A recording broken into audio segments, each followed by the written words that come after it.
मुत्तू केरल में कांच व्यापारी था। कोलम में उसकी फैक्ट्री थी जिसमें छोटी बड़ी सभी चीज बना करती थी। मुत्तू का घर छोटा लेकिन सुंदर था। मुत्तू के घर हर सोमवार को एक भिखारी आता था। मुत्तू उसे गर्मा गर्म खाना खिलाता।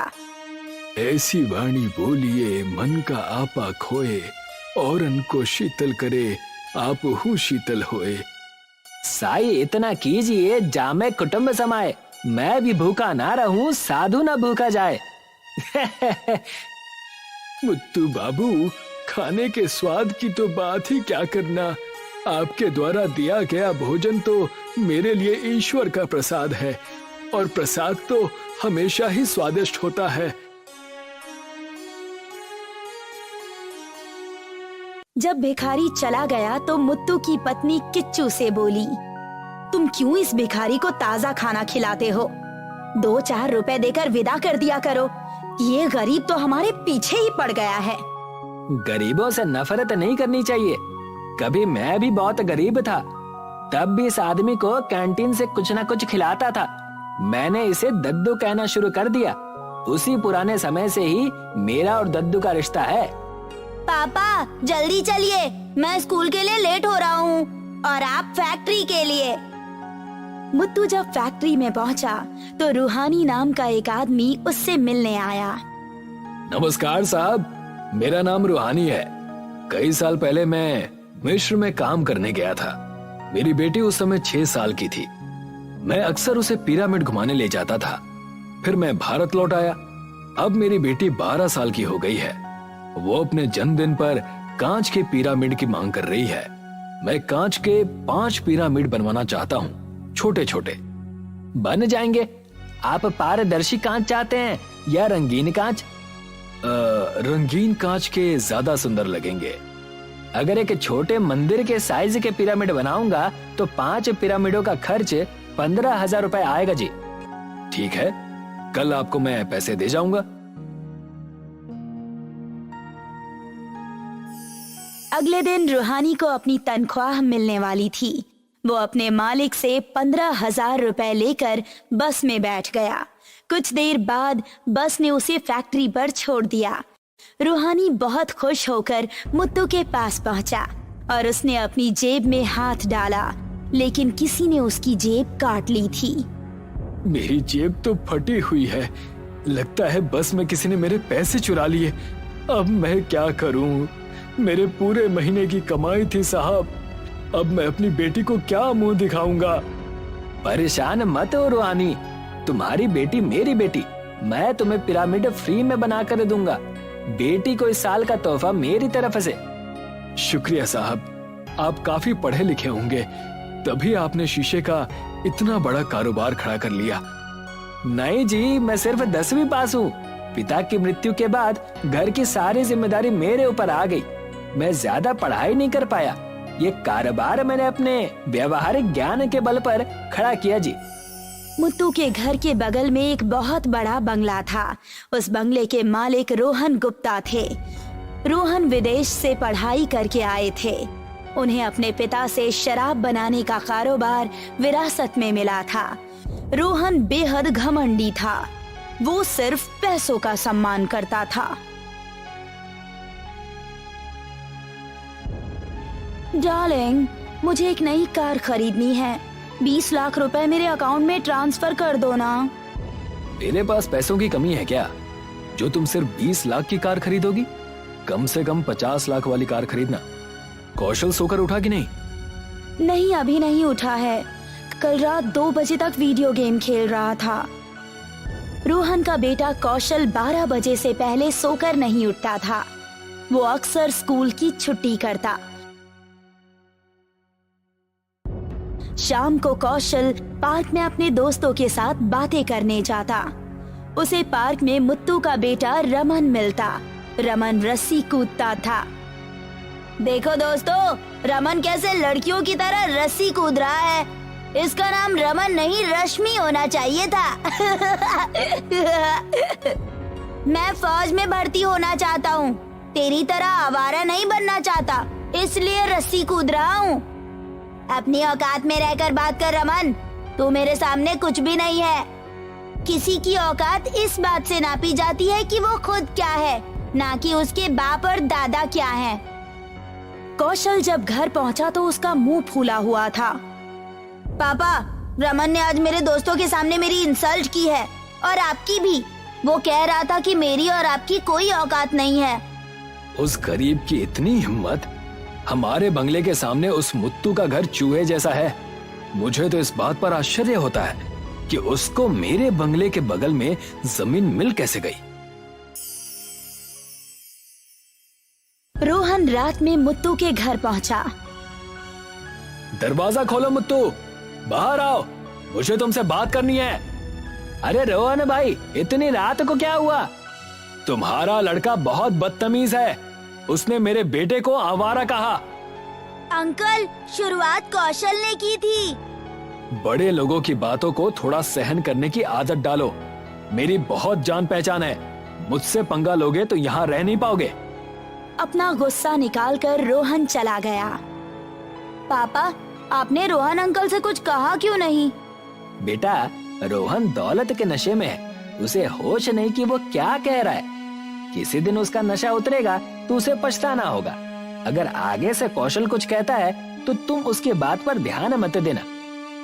रोहन अपनी फैक्ट्री में बनने वाली शराब को ज्यादा नशीला बनाने के लिए ऑक्सीटोसिन केमिकल का प्रयोग करता था, लेकिन ऑक्सीटोसिन ज्यादा मात्रा में इस्तेमाल करने से शराब जहरीली हो जाती है। रोहन की शराब से कई लोग गंभीर रूप से बीमार पड़ गए, इसलिए सरकार ने उसकी फैक्ट्री को सील कर दी और उसका लाइसेंस रद्द कर दिया। रोहन पर 20 करोड़ रुपए का जुर्माना भी लगाया गया। अब क्या होगा रोहन? अगर तुमने जुर्माना नहीं चुकाया तो सरकार हमारा बंगला, कार और बाकी सारी प्रॉपर्टीज नीलाम कर देगी। मैं ऐसा कुछ नहीं होने दूंगा। शराब तो मैं अभी भी बनाऊंगा, लेकिन सरकार को पता नहीं चलने दूंगा। रोहन कांच की बोतलें जिस आदमी से खरीदता था, उसने रोहन को बोतलें बेचने से इनकार कर दिया। शर्मा, 1000 बोतलें नए एड्रेस पर भेज दो। नहीं, तुमने जहरीली शराब बनाकर लोगों की जिंदगी के साथ खिलवाड़ किया है। मैं अब तुम्हारे लिए बोतलें नहीं बना पाऊंगा। ठीक है, भाड़ में जाओ। रोहन मुत्तू के पास पहुंचा। क्या हुआ रोहन? क्या कौशल और रमन की फिर से लड़ाई हो गई? नहीं, उन सब छोटी मोटी बातों को भूल जाओ। तुम्हारा कांच का कारोबार है ना? मैं चाहता हूँ कि तुम मेरे लिए 1000 कांच की बोतलें बना दो। सरकार ने तुम्हारी कंपनी का लाइसेंस रद्द कर दिया, फिर भी तुम अपना धंधा जारी रखना चाहते हो? उससे तुम्हें क्या मतलब है? मैं तुम्हें 2 गुनी रकम दूंगा। नहीं, कितनी भी रकम दो, मैं गैर कानूनी काम के जमेले में नहीं पड़ना चाहता। और अगर ये काम गैर कानूनी नहीं भी होता तो भी मैं शराब के लिए बोतल तो नहीं बनाता। मैं नशीली पदार्थों को बढ़ावा नहीं देना चाहता। ज्यादा नैतिकता मत छाड़ो। पैसा देखो, मैं तुम्हें माला माल कर दूंगा। नहीं, मैं अपने उसूलों पर काम करता हूँ। रोहन ने और भी कई लोगों से बात की, लेकिन कोई भी उसके लिए काम करने को तैयार नहीं हुआ। अंततः वही हुआ जिसका रोहन को डर था। रोहन की सारी प्रॉपर्टी नीलाम कर दी गई। उसे एक किराए के छोटे से घर में शरण लेनी पड़ी। मुत्तू ने एक कार खरीद ली थी। वो ऑफिस से लौटकर जब घर पहुंचा तो हॉर्न बजाता ताकि उसकी पत्नी गेट खोलने के लिए आ जाए, लेकिन रोहन को लगता कि मुत्तू उसे चिढ़ाने के लिए हॉर्न बजा रहा है। 2 कौड़ी की कार खरीदकर मुत्तू मुझे उकसा रहा है। अगर पड़ोसी होने के नाते ये मेरे लिए बोतलें बना देता तो आज मुझे इस छोटे घर में नहीं रहना पड़ता। इसके पूरे परिवार को कार सहित समुद्र में डुबा दूंगा। एक दिन जब मुत्तू अपने परिवार के साथ कार में फिल्म देखने जा रहा था तो पीछे से एक बड़ी मशीन ने उसकी कार उठा ली और एक बड़े से ट्रक में डाल दी। मुत्तू, किच्चू और रमन ने खुद को बिल्कुल अंधेरे में पाया। ये क्या हो रहा है पापा? पता नहीं बेटा, शायद किसी ने हमें किडनैप कर लिया है। एक आदमी मुत्तू के पास एक कागज लेकर आया। इस कागज पर लिखा है कि तुम अपना मकान और फैक्ट्री रोहन गुप्ता के नाम करके हमेशा के लिए धार्मिक यात्रा पर जा रहे हो। इस पर साइन करो, वरना तुम्हारा परिवार जिंदा नहीं बचेगा। मुत्तू के पास कोई विकल्प नहीं था, उसे कागज पर साइन करने पड़े। तब भी मुत्तू के परिवार को छोड़ा नहीं गया और बीच समुद्र में फेंकवा दिया गया। मुत्तू और किच्चू बेहोश हो गए। जब उनकी आंख खुली तो उन्होंने खुद को एक टापू पर पाया। मम्मी पापा, आप समुद्र में बेहोश हो गए थे। बड़ी मुश्किल से मैं आपको यहाँ तक खींच कर लाया।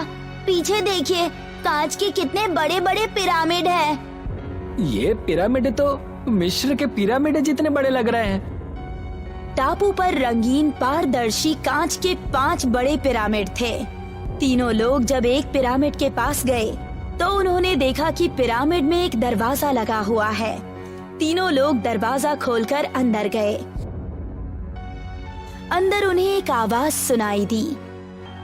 मायावी कांच के पिरामिडों में स्वागत है।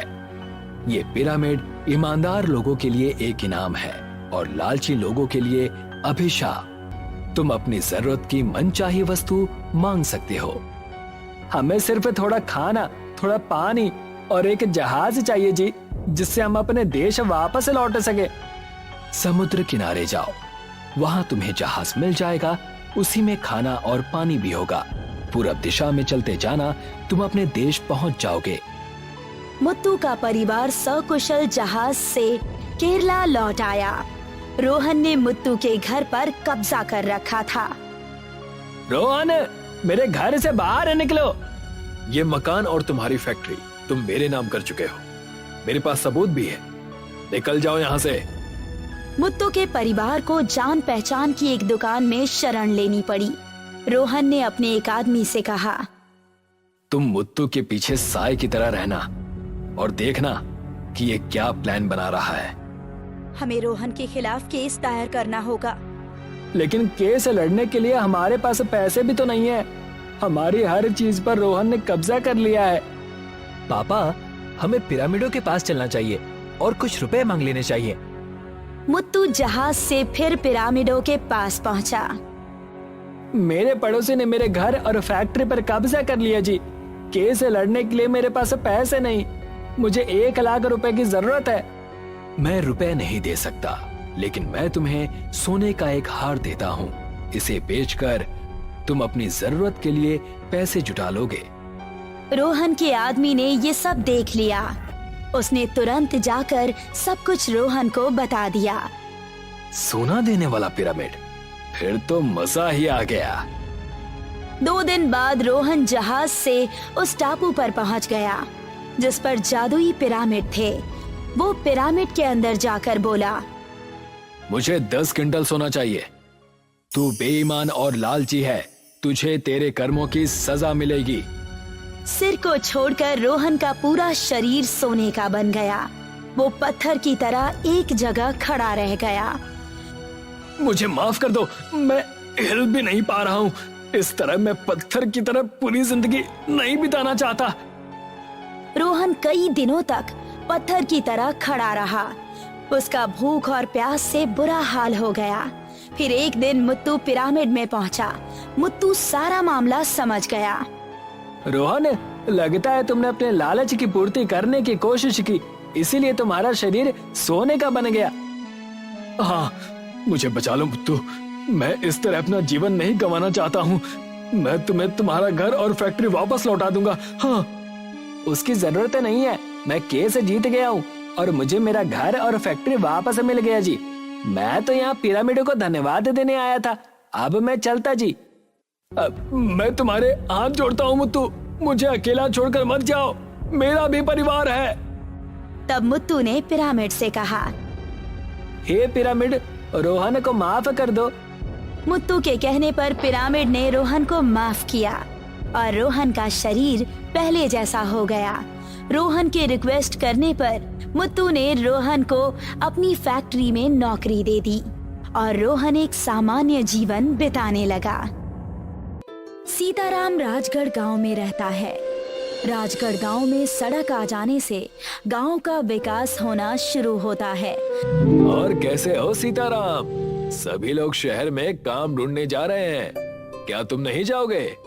नहीं, मैं तो अपने ही गांव में रहकर कुछ काम कर लूंगा। पर तुम करोगे क्या? सोच रहा हूँ एक बड़ा सा घर बनाऊं और उसमें किराएदार रखकर अपना खर्चा चला लूं। और तुम्हारे पास घर बनाने के लिए इतने पैसे कहाँ से आएंगे? घास का घर बनाऊंगा। हाँ, ऐसा हो सकता है।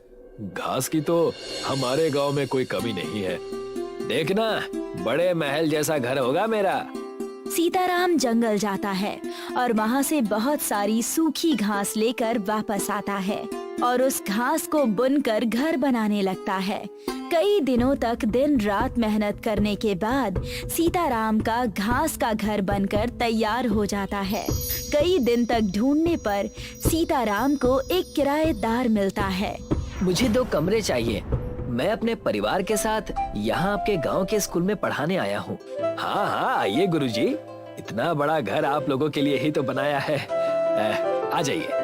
सीताराम किराएदार को घर दिखाता है।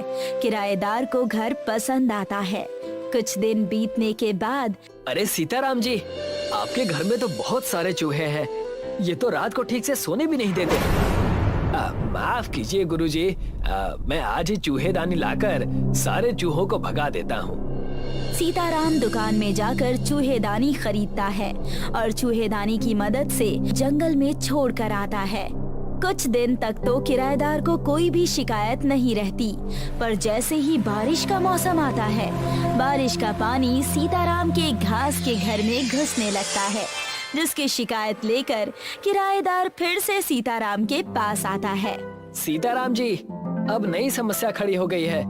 क्या बात है बताइए, आप खुद ही चलकर देख लीजिए।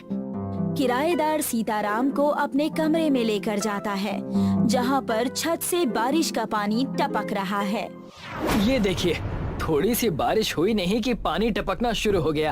अब आप ही बताइए, बारिश के मौसम में तो यहाँ घर के अंदर बाढ़ ही आ जाएगी। माफ कीजिए गुरुजी, मैं इसका कुछ इलाज करता हूँ। सीताराम बाजार से एक बड़ा सा त्रिपाल और ताड़ पत्री खरीद कर लाता है, जिसे वो अपने घर के ऊपर रख देता है।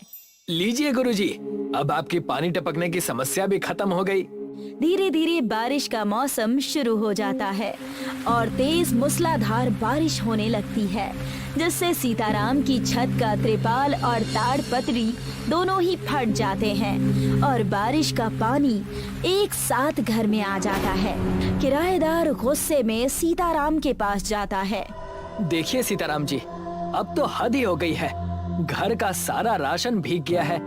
ऐसे में कोई कैसे आपके इस घास फूस के घर में रह सकता है? अब माफ कीजिए गुरुजी, आगे से ऐसा नहीं होगा। माफी मत मांगिए, कुछ कीजिए। अगर आपने एक हफ्ते में ये घर ठीक नहीं किया तो मैं अपना कमरा छोड़कर हमेशा के लिए चला जाऊंगा। नहीं नहीं नहीं, ऐसी नौबत नहीं आएगी। आप मुझे कुछ दिनों का समय दीजिए, मैं कुछ करता हूँ।